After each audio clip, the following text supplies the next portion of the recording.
Yes. Okay. So this was our last class topic. We have finished with coordination number. Okay. Coordination number was the number of ligands which were directly attached to the metal. Okay. So which were directly attached to the metal, that was named as coordination number. And then you have studied even about coordination sphere.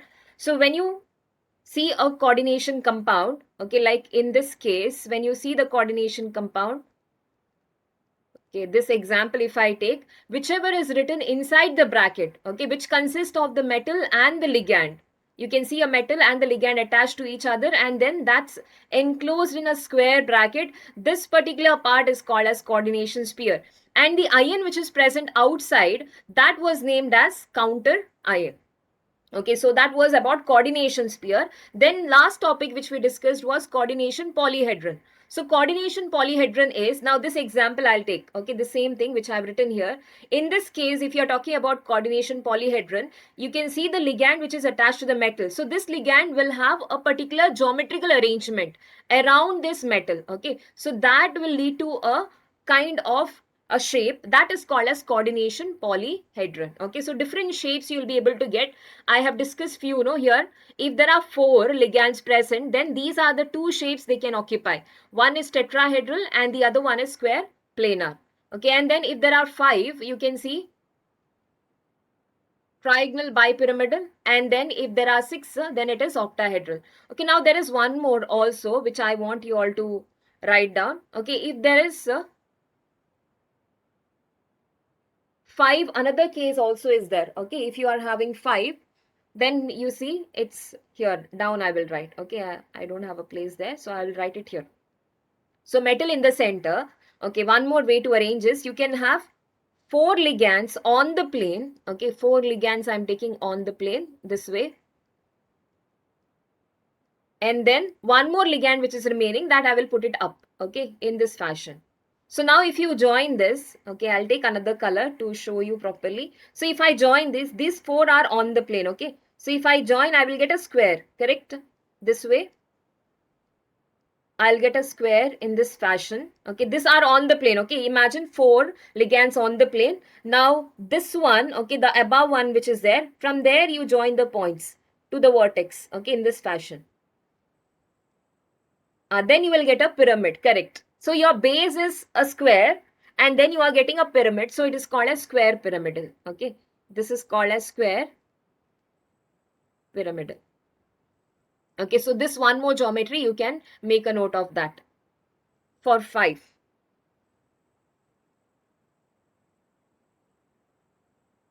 No, they don't have 5 faces. Here the shapes are different, okay. These 4 faces are of one kind and the down base is of another kind. Yeah, 5 sides are there, correct. 5 sides are there, but then all the sides are not of equal shape, okay. These 4 are of one shape and the last one is of one shape. Okay, got no? Whereas here in this case, it's the same. Like in octahedral and tetrahedral, all the faces are of same type.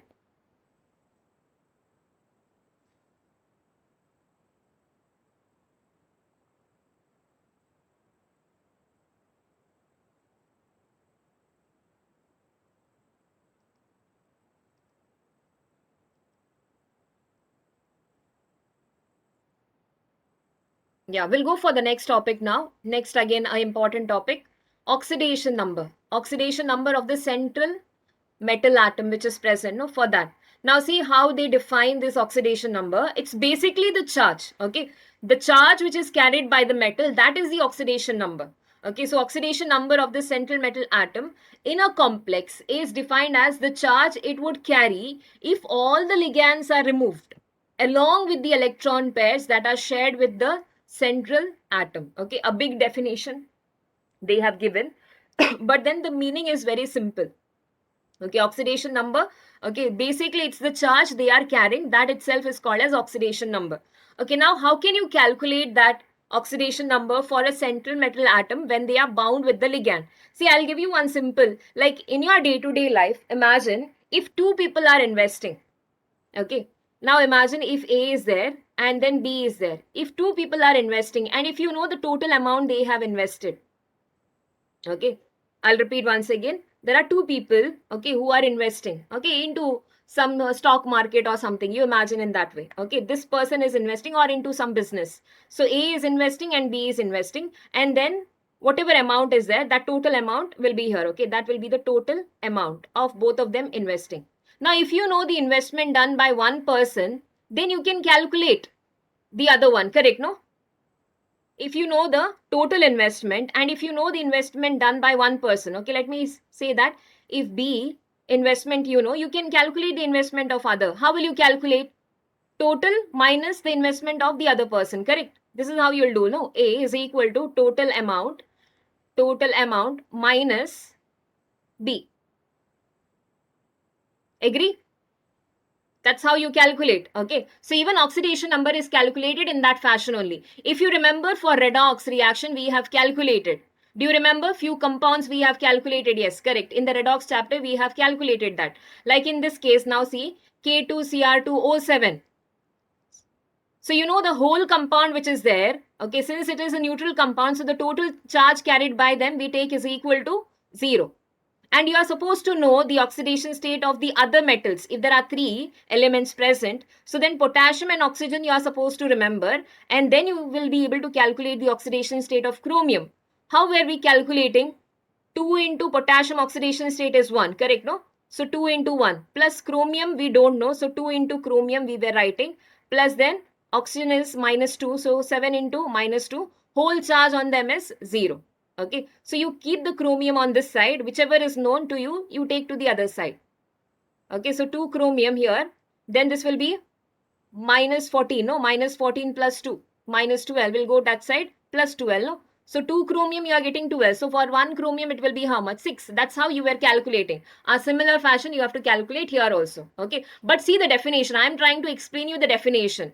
So it's like if two people are contributing, if you know the total amount, okay, and if you know the contribution of one, then you can calculate the contribution of the other person. Over here A. Or if you like, if you see here, if B takes all its money and he has gone, then you will know what is the amount of money invested by A. Like that only here the definition is given. Okay, I am trying you to make the understanding of this particular definition which is given to you. Okay, so here it is a charge it would carry if all the ligands are removed along with the electron pair that are shared with the central metal atom. Means if B here takes all the money and goes out, then you will be able to get what is the investment done by A. So same thing here. If you want to calculate the charge of this metal which is present, if you take the ligand, all the ligands which are present, okay, then you will get to know what exactly was their initial charge. Okay. So for that, you should know what is the charge of the ligand. No, that you have to remember, students. Okay. So you need to remember the charge of certain ligands. So I'll give you that. Okay. This you have to keep in mind. By seeing that molecule only, you will be able to understand. So ligand and their charge has to be kept in mind. Okay, I'll write on this side little.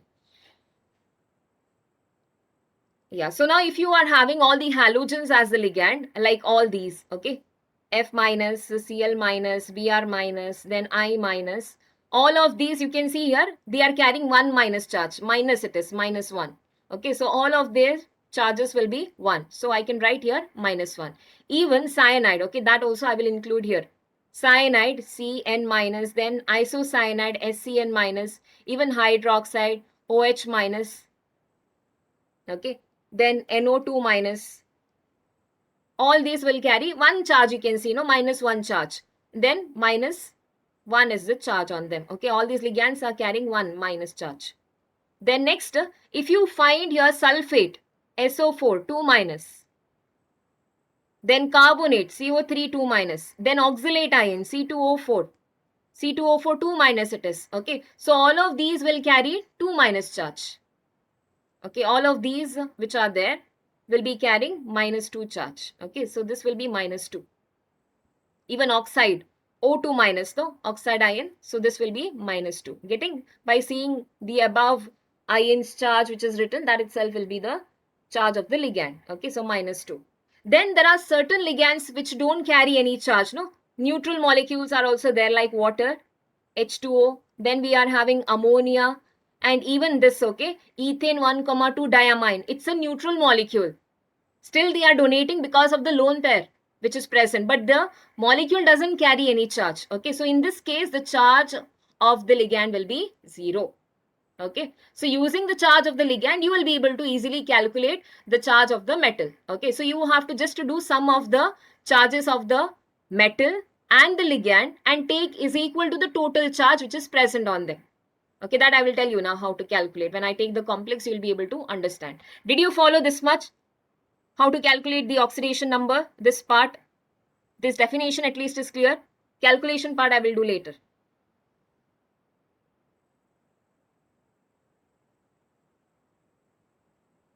Yeah, now copy this down, then we will go for the calculation. This topic is important, okay? Later when we are doing the complex part, that time also it is required for you. Few more compounds I will list here, okay? Even carbonyl, some are 0 because you will come across this CO. This is carbonyl, okay? Not cobalt. Capital C and capital O, okay? Carbon monoxide acting as a ligand. So this is also 0.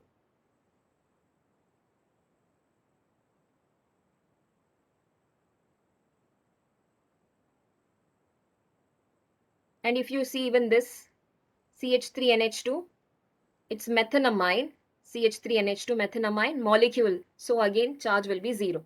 Whenever you see a molecule, it should be 0 only.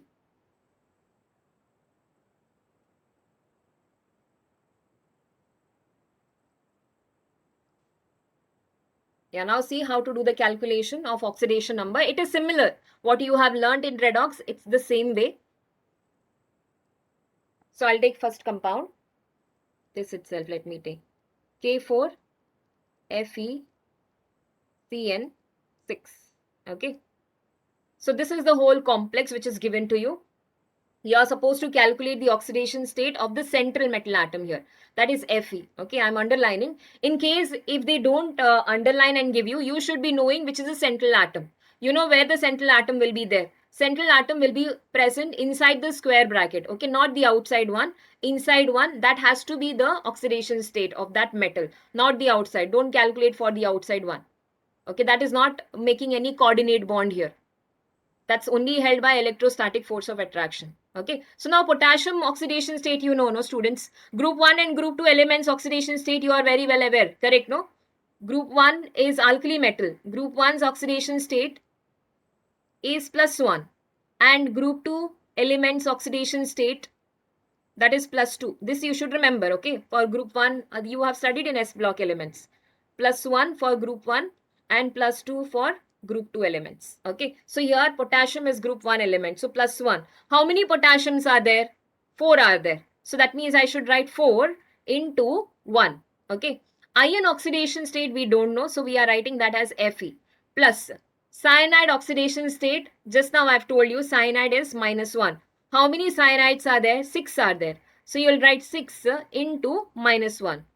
Now coming to the charge, this whole compound which is being formed here, okay, it's a neutral compound. So the charge will be equal to 0. Okay. Suppose if they give you some charge over here, you will write that equal to that particular charge. Okay. Now here nothing is given. So I am writing equal to 0. Followed. And now you do the calculation. Okay. So now here iron I'll keep on this side. This 6 minus and then 4.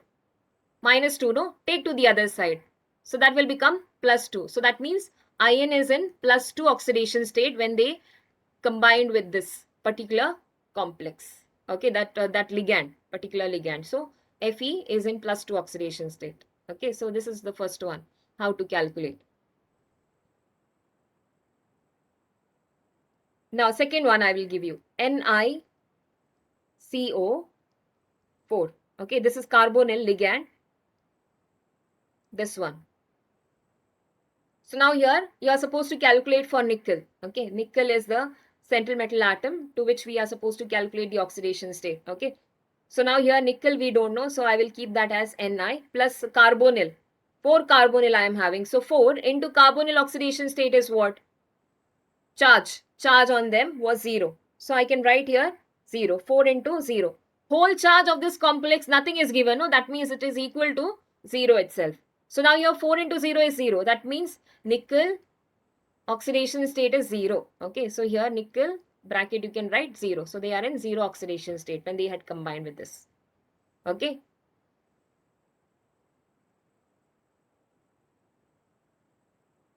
Now I'll give you a few compound. You calculate for that.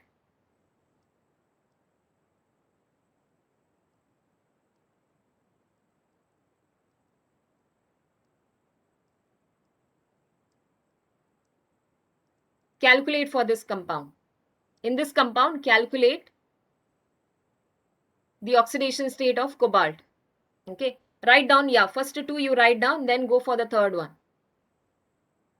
I'll be asking someone, they should be able to answer. Cobalt I've taken, okay, here. When you're going for the next element, you write plus 6 into ammonia, 0, no? So 0. After that, next element is what? Chlorine. So 3 into minus 1. There is no charge, so it is equal to 0.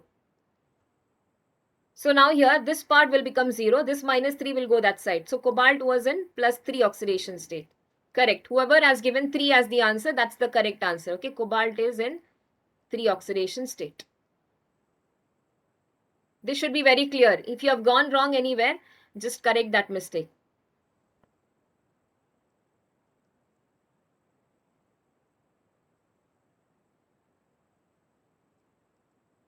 Now take down this fourth one. Do this and tell me what is the answer. CO.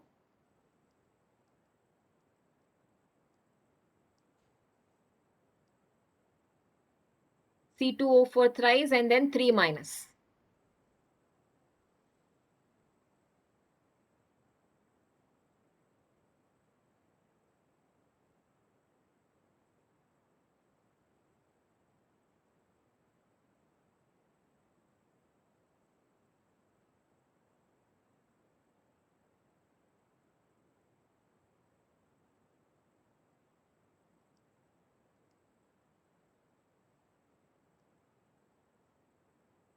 Yes, you can tell the answer.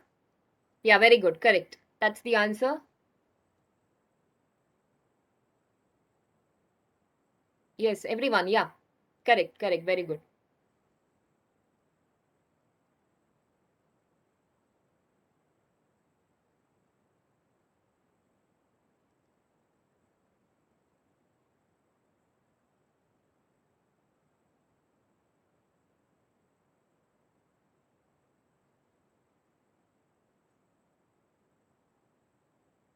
Okay, now see here. Cobalt,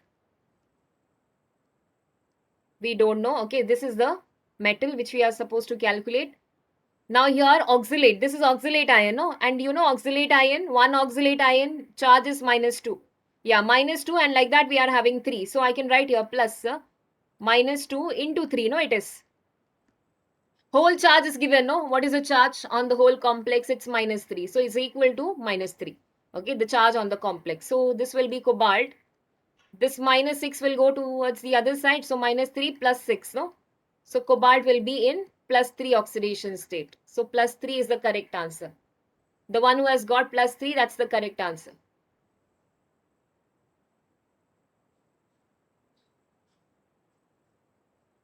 Now followed how to calculate any problem in this?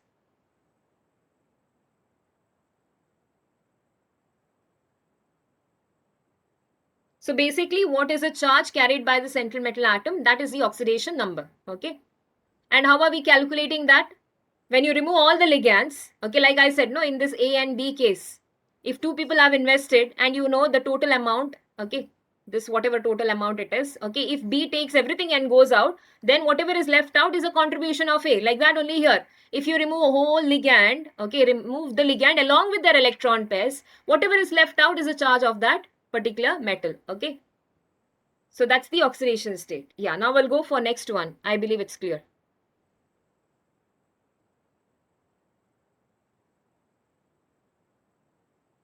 Yeah, next we are having is type of complex. Even this is one important topic, types of complex. So I will write two complex. You see the similarities and the difference. You will be able to understand when I write this complex. So here one I'm writing, see CO, NH3, 6. 3 plus. Okay, and the other side, I am taking this one, cobalt, NH3, 4, Cl2 plus. Okay, now if you see these two complex, both the complexes are of cobalt.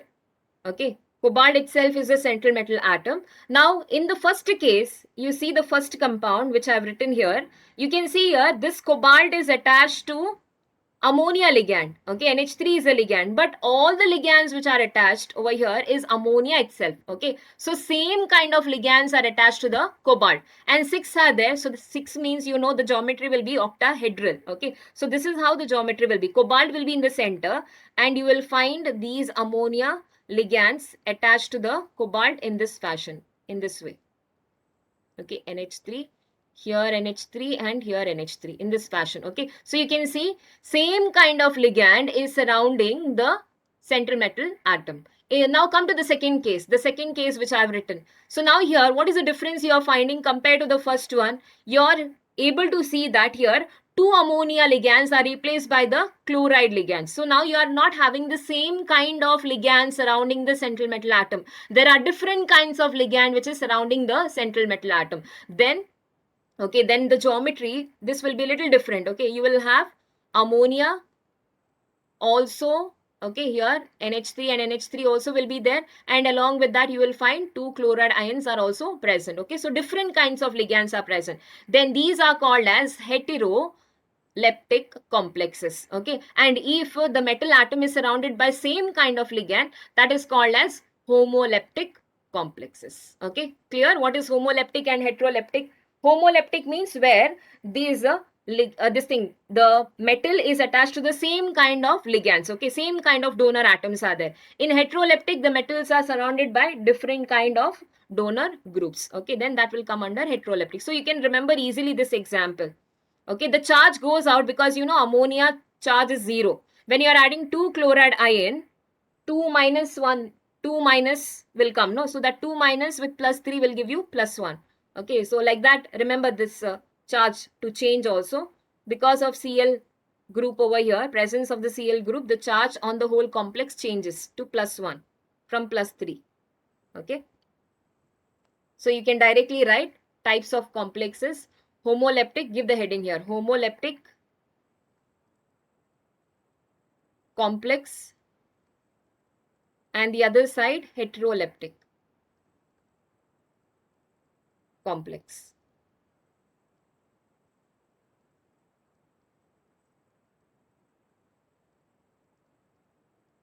Okay, definition is here. Complexes in which metal is bound to only one kind of donor group, means same kind of donor group. Whereas heteroleptic means if the complex in which the metal is bound to more than one kind of the donor group, means different donor groups. Hetero meaning itself is that, no? Hetero means different and homo means same. Okay, example you can write down. Study the example correctly. Don't miss out the charge. Simply don't write anything at all. Okay, that should be existing. So here CO, NH3, 6, 3 plus. Okay, and here we are replacing 2 ammonia by chlorine. So I am writing here NH3, 4, Cl2. Okay, so here plus 1 charge will come because 2 chlorine has come here. So 2 chlorine minus 2 plus 3. So plus 1.